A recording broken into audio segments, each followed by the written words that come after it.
Hello students, नमस्कार, जय जगन्नाथ। भारत मुख्य जल विद्युत योजनार पार्ट 2 रे वीडियो में आपको स्वागत जनाऊँगी।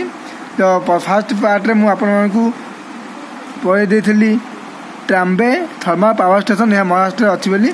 तो यार पार्ट 2टा जेहेतु बहुत बड़ अच्छी सब्जेक्ट, से पार्ट 2 वीडियो बनई। चलो देखिए पार्ट 2 वीडियो कौन अच्छी। तब आसला आमर जमुना हाइड्रो इलेक्ट्रिक प्रोजेक्ट, यह उत्तर प्रदेश राज्य अच्छी।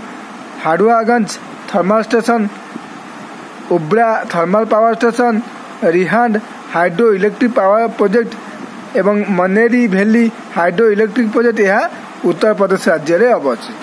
सेपरी गुजरात रे आसला तीनोटी अच्छी। गोटे Ukai Gujarat thermal power station Gujarat, Dhuvaran thermal power station Gujarat, Uttar Gujarat thermal power station Gujarat. से आसाम में आसला नहरकटिया थर्माल प्रोजेक्ट आसाम राज्य अच्छी।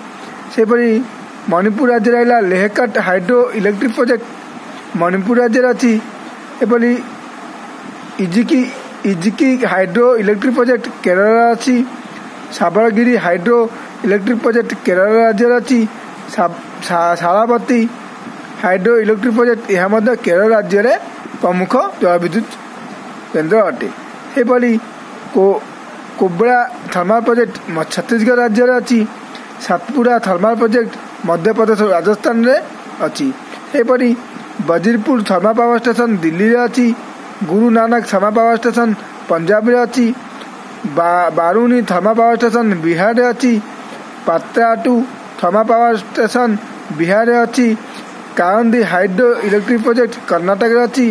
एवं Salal hydroelectric project Jammu Kashmir में अच्छी। थैंक यू, जय जगन्नाथ।